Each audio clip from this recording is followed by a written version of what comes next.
I will say one of the number one questions we get is where should I put videos on my website? And Danielle, I know we've worked with you personally to help you with that. But a lot of people, you come to us, you make these 12 videos, and then you're like, well, what am I doing with these? Where do they go? But before we dive into that, I just want to make sure that everyone knows, like when you go to download your files on Whipster, and Danielle, I don't know if you've worked with Whipster yet. I think you've had some newer videos come through where you had to deal with Whipster. Barely. Just, Yeah. yeah, so just know like your thumbnails are there, your videos are there, and then you are still getting with your script copy for YouTube, copy for social, and copy for your blog or wherever you might be ending up putting these videos. You definitely want to make sure that there's some copy involved with that. And Include I the word. know there's a specific website services provider that doesn't like to give the copy on things when we put the videos there. I'm not going to name them, but we all know who they are. Ideally, when you're posting your videos to your website, you've got the copy and title, the video file, and a thumbnail. And most website providers can add what we call a poster image. So even if you are taking that video from YouTube or Wistia or Vimeo or another hosting channel and not self-hosting on your website, you should be able to have your website provider put what's called a poster image so that it can look nice and pretty and clean as opposed to having all the YouTube stuff on it when people are just looking at it. Okay. So you want Does that to, make yeah. So even like say RJ Website Services, like they can put the poster image and then what happens is that the website will put just like a little play button on there. If not, you always have the option from your thumbnail that we give you that has the play button. But most websites will automatically put a play button on there. Okay.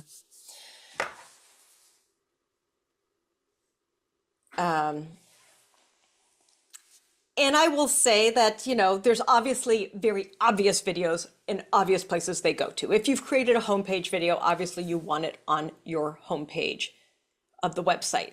Ideally, it's not going to be too far on the scroll. Now, many people have like a beautiful header image and then usually a banner with your menu.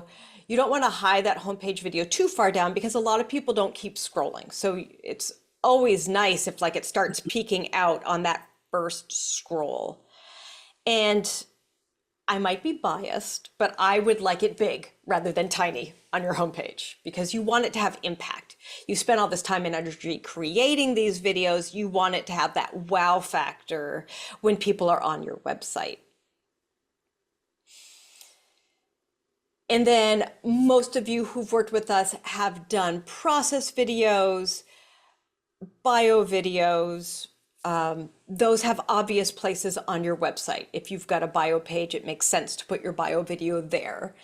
If you've done a process video, many of you have some website page that talks about your process. You want to put it there.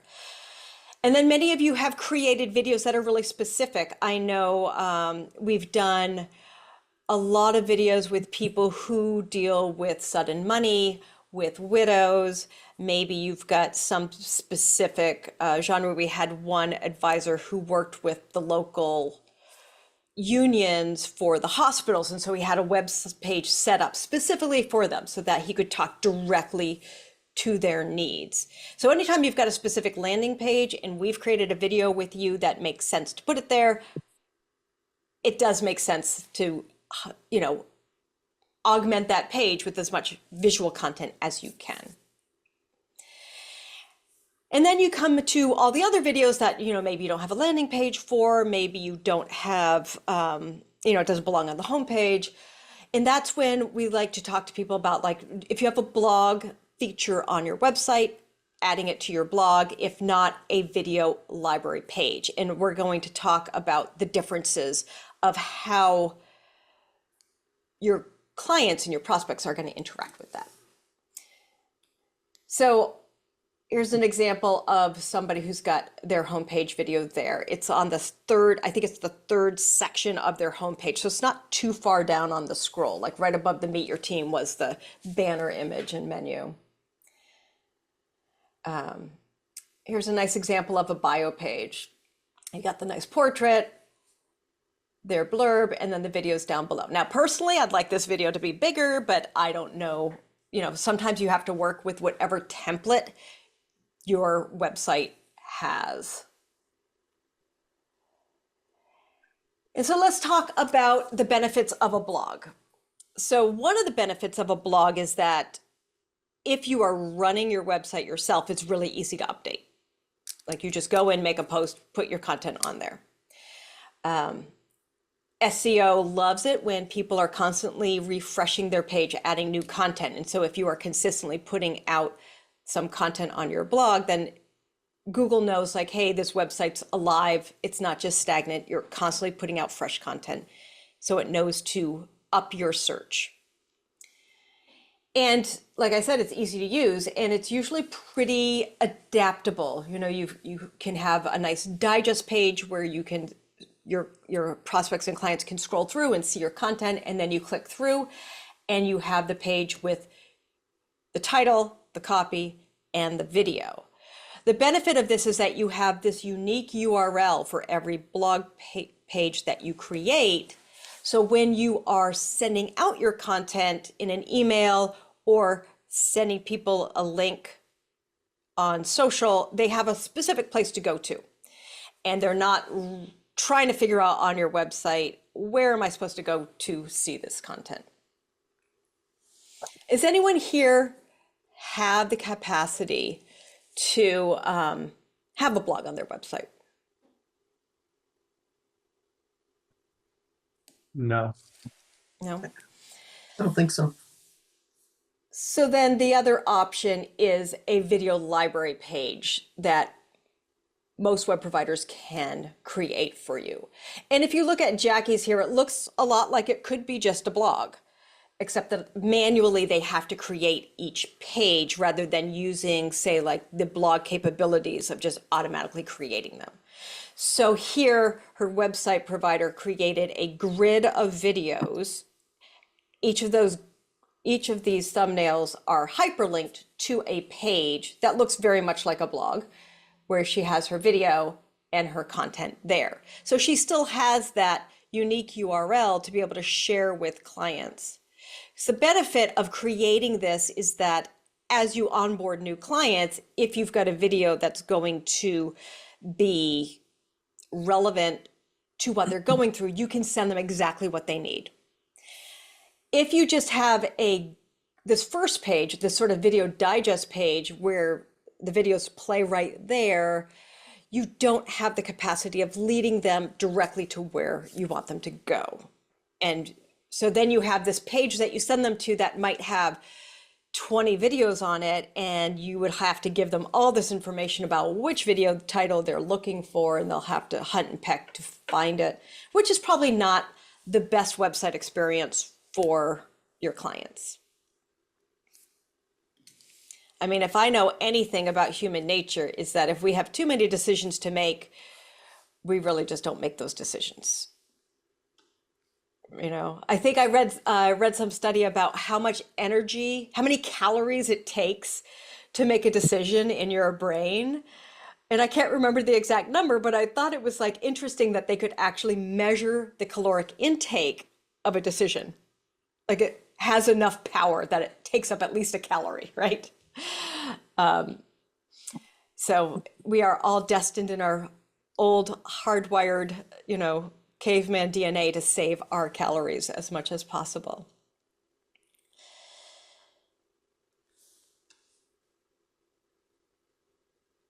All right. So let's talk a little bit about Google Analytics. Because when you're looking at your website and trying to make informed decisions about where you want to maybe spend some marketing budget to highlight a page, it's good to know if people are actually going to that page or not. And I'm going to do a screen share of Idea Decanter's analytics here in a second, but here's the key metrics that are important to us.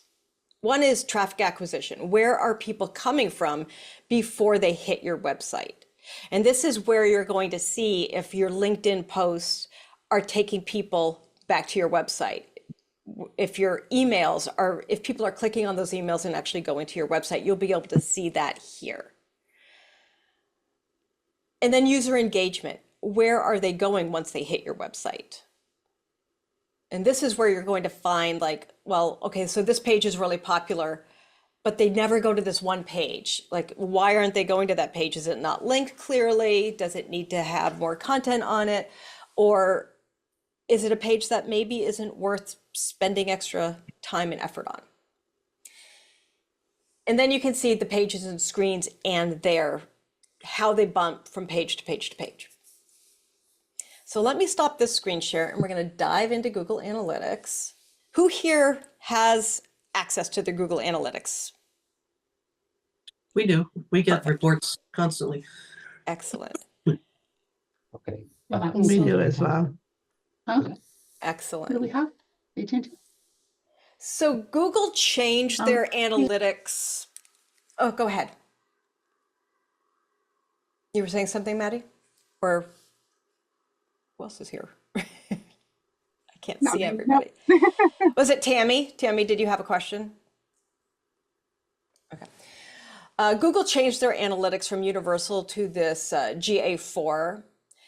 And it's a little bit of a learning curve if you're used to the old one. They took away a lot of reports and sort of made it, in my opinion, a little more difficult to find things. But I'm going to show you how to just set up a custom report so that you can see what you want to see. What's nice, however, is when you get on the home, on the homepage, you can see here like how many active users in the last 90 days, and you can switch it to whatever you want. So if you're running a campaign and you just want to say like, how are things going over the last week? You can see just the last 7 days. You can see today, yesterday, this week. You can see the whole last year. And you can see spikes, which are nice, so that you can look at these spikes and say, okay, what the heck was Decanter doing on 11/17, and how can we recreate that? Because we got 800 people coming to the website. Oh, that's just taking me back to home. Oh, actually, I want to come down here. So as you scroll down, you can see like from the map, you can see, well, are these people who are actually clients or are they like bots? Like, I don't know how many people in Brazil are really using Decanter services. I know of nobody. China, India, like these are probably just like bots that are crawling the web. So those are things that you can sort of like just throw away. But 128 people in the United States is probably, legit. And then here you can see at a glance like where people are going. We've got the homepage, basically, meet the team. Well, this might be me working on it because I just updated the meet the team page. So one thing I don't like about the new Google Analytics is even though I've blocked my IP address, it doesn't seem to not track my movement on the website. And I've gone round and round trying to figure out why, and I haven't come out with a good thing. But you can see at a glance like sort of what pages they're looking at. And then you can see sessions, 113 direct, that's probably me going directly to the website 113 times. But organic search, that's people searching for us, and referrals are coming from outside sources where there is a specific link. So that would be LinkedIn, Facebook, Instagram, possibly email. And we're going to dive a little deeper into that in a second. And then when you go to reports, you've got, this is sort of fun. You can see real-time overview. Nobody's on the website right now. But if you're going in occasionally and you see people, like you can actually sort of track like when people are going into your website. If we sold probably like widgets, clothing, something like that, there would be a lot more activity there. But what we're really interested in is acquisition and engagement. So when you go to acquisition here, you can see here, what do we have? We have here just the last 28 days. So we were closed for 2 weeks, so just not a lot of traction here the last week of December, but a big jump in January. So that's all nice when we started marketing again. And you can see sessions here. You can see how many people outside the United States love Decanter. And they've got a whole bunch of pop-up little reports here. So this one's kind of nice, this page title and screen class. So this is where, how can I make it big? I just go here. This is where you can see where people are coming from. And so it defaults just to this page path and screen class, which is okay, but it's not always, I'm sorry, I'm in the wrong one. If we go to traffic acquisition, this is where it tells you where people are coming from. And what I don't like about this is that it's just very vague. Referral, that doesn't give me anything to go with. There's no data to take from my marketing. But what you can do, and this used to be just front and center, but they've hidden it, is if you click on these drop-down menus, you can go to, I like source medium. So this is going to tell me where, let me see if I can scroll down here. Let me give it a couple more data points, where they're coming from. And then you can add with this plus button, not platform. You know that feeling when you discover a hidden gem? You want traffic source. Nope, that's not what I want because I've already got traffic source. I want platform. And then you can click it. And this is just all manual. This is nuts. Let me go for 90 days.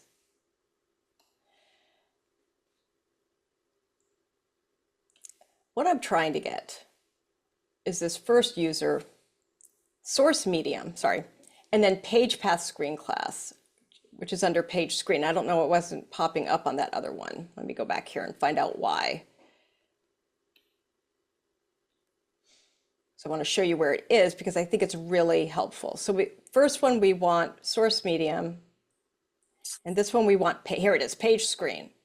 And you're looking for page path and screen class. And so this is going to tell you exactly where they have gone to.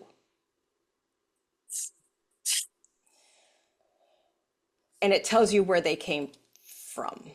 And if you click here, it should say, sorry, my computer doesn't want to scroll. You can see here, like we've got a link on Pareto Academy. Here's all email links. So people are coming from the emails and you can see exactly what pages they're going to.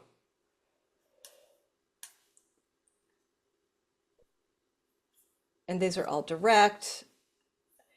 And you just have to scroll through the pages. I've got too many, not going to say we market too much, but we've got too many links here. Here we are, Raymond James, referral, referral, referral. I'm trying to find like some social media ones.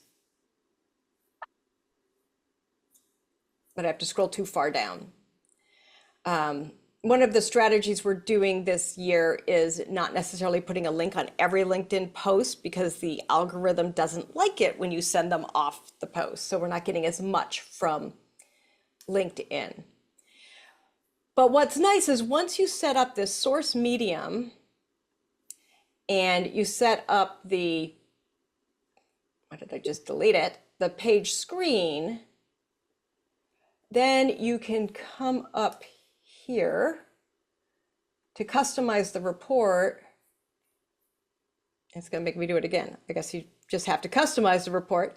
And then you're going to come here and you can save it. And then you don't have to go through this rigmarole every single time. And when I go back here, I've got this first user direct port ready to go. And so you don't have to do it every single time. And if you have access to the back end of Google Analytics, I recommend that you set up this report because it'll tell you if it's direct, if it's organic, if it came from email, and they'll tell you exactly what page they're going from. And you can see total users here, new users, which, you know, that's good because if it's all, if you have a lot of total users and not a lot of new users, it's not bad. It could be you going over and over and over again. or, you know, you could just track, see how many new clients are coming in. So here we have returning users 2, 39, 49. So you can see if it's returning users or new users coming to your website. And then you can see how much engagement, how long they're staying on each page. So here on Kit Tips, someone spent a minute and a half on Kit Tips. That's fantastic. That means they actually like read some things, maybe watched a video. Then if you go down here to engagement, you can go to pages and screens again here, and you can see views per active user.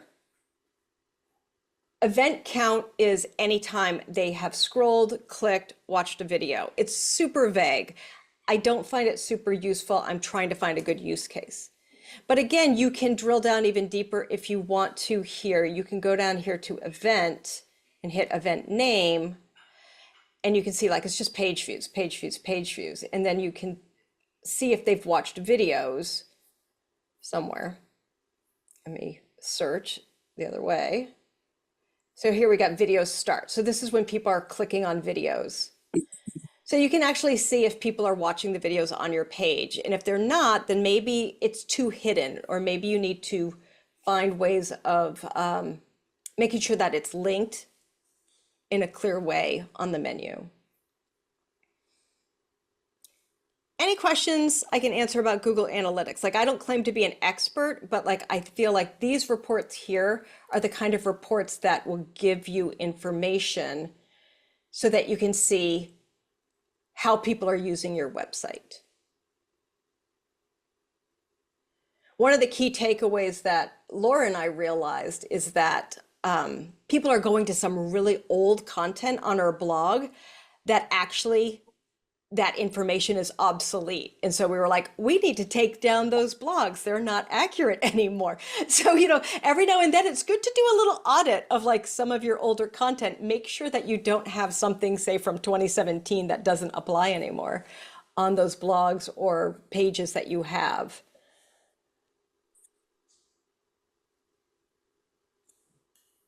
Sharon, when I go on to it's not a blog, but our videos are all kind of posted on one page. Mhm. They're listed alphabetically.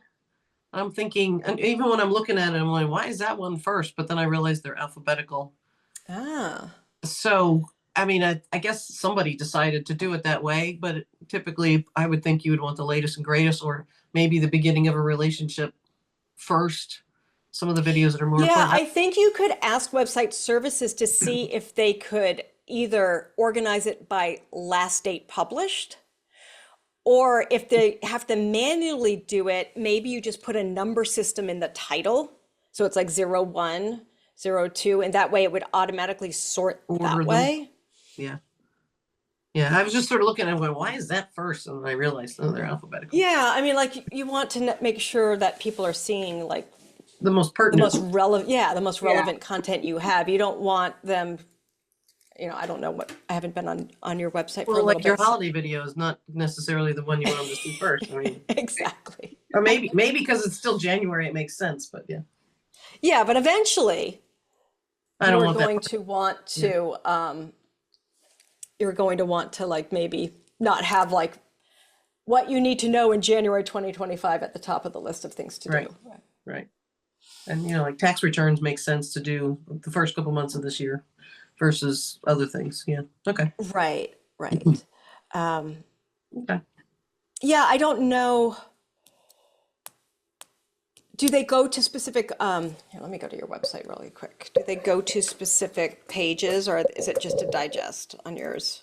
They're just thumbnails put in order of our webinars. Oh, right. Yeah. So for webinars, you definitely want the latest and greatest. I mean, they're First. videos. It's our videos, but it says videos Sure. and webinars, but they're all together with the thumbnail.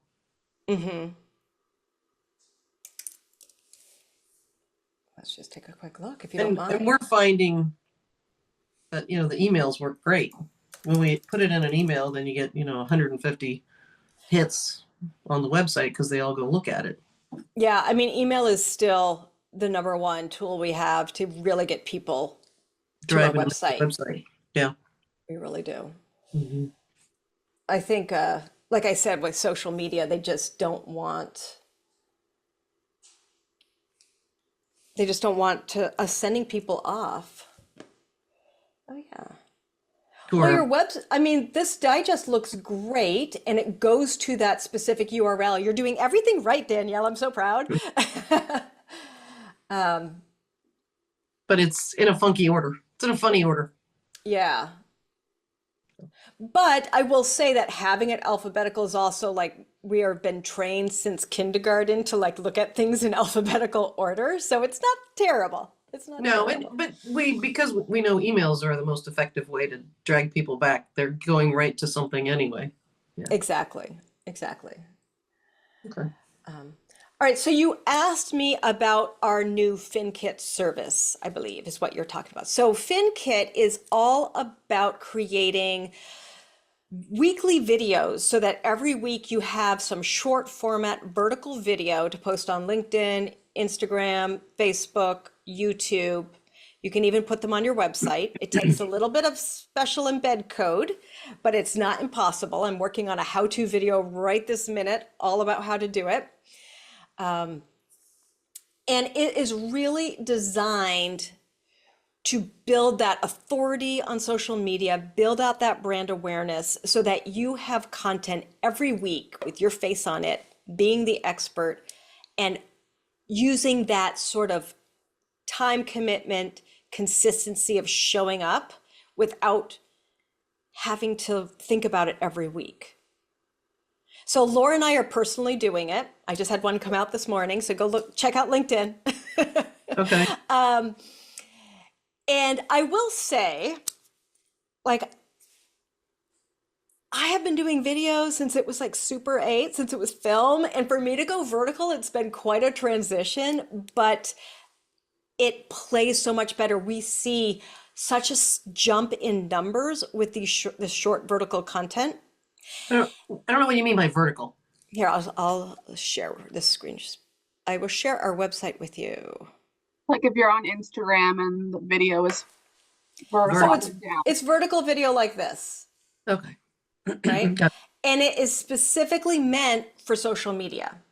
Now you can absolutely use it on your website. It does take a little bit of like figuring out the design because I think when you put a vertical video by itself on your website, it feels like there's so much blank space. But if you can create a 2-column web page, you have the video on one side and your copy on the other, which looks really nice. I can show you an example of that in a minute. And it's just all about showing up on social media. How it's working, you've got two options. You can do it Q&A style where Tracy or Alyssa will interview you.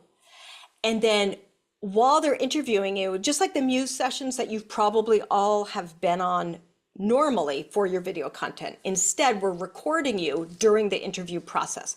And we take those clips and we create the content from that. So it's a huge time saver. So you're only showing up 90 minutes camera ready, and you've got content for the next quarter. If you're not the best like me at necessarily talking off the cuff, I tend to like go around in circles and sound kind of dumb, you can go the scripted route, which is more like our traditional Idea Kit process where they would interview you and then you would get into a record session with one of our kit coaches. We would put the camera vertical this time, which has a great benefit of not having to clean up the whole office because you don't see it all. It's just vertical. And it's just the same thing, except that you would be shooting 12 to 13 scripts, but they're all under 60 seconds. So they're nice and quick and snappy. And they're really just meant to show up on social every week and build that brand awareness. Now, the nice thing about it is that it's a lot more affordable than our Idea Kit videos because the production quality is a little bit more like what you see on LinkedIn, where it's like you with the fun captions, doesn't have any B-roll, just nice quick clips. But the good news is you still don't have to be perfect all the way through your script because we can still edit it together, which to me is a lifesaver. Do you have any questions about what it would, about So, using I mean, social that's all, videos? you're saying weekly topics. I'm like, how do you come up with The idea is that 12, you get 14? you pick 3 topics a quarter, and then you've got a couple of videos per topic. Okay. So that one month you might be talking about, tax planning. The next month you might be talking about, changes in Social Security, or, getting ready to, what you need for a will, whatever it is that you want to talk about. But we find interesting topics to talk about that. And then you get the social copy to post with it. You get the video. You can even opt in for the post and promote plan, where we just take it from there once you approve it, and we will schedule out all your posts so that you don't have to worry about missing a week. And it just goes out. If you're on vacation, you're still marketing. If you're busy with clients, you're still marketing. It just keeps you front and center. Okay. So it's a matter of, so it's really sounds like 4 quarterly productions. 4 times a year, maybe 5, you get in with Tracy or Alyssa. If you do the Q&A route, that's 90 minutes is, 90 minutes a quarter is your outlay. If you want to do scripted, then you do the muse session, and then you get into a 90-minute record session like you do now, Yeah. and record the videos. Okay. All right. Something else to consider. Do you Yeah. have, so can you send us a proposal or whatever? What would the cost be, et cetera? Right now, without post and promote, it's about $700 a month. If you're interested, I can have Sam send you the whole rundown. Yeah, because it'd be different post and promote versus the quarterly videos or the 5 times a year videos. Okay. Yeah. Intriguing. Yeah, I mean, it's really meant for people who just want to expand their reach, grow their authority, bring that thought leadership to the forefront without them having to do it. Richard, I think at Idea Decanter, our main goal is to take as much off your plate as possible so that you can do your job. Yeah. Okay. Interesting. Okay. Thanks. All right. Well, thank you so much for joining me. It's a cold, cold week. I hope you have a great weekend. And next month, we are going to be talking Instagram. So keeping with that vertical video trend, we have Sharita, our digital marketing manager, who not only works for us, but she runs a whole lifestyle brand and has something like 72,000 followers on Instagram. So she's going to share all of her tips and tricks of how to grow your audience on Instagram, how to really leverage that the vertical video and reels and stories. And we're going to show you how to look at the back end of Instagram if you've got a professional or business account, so that you can see how to read those analytics.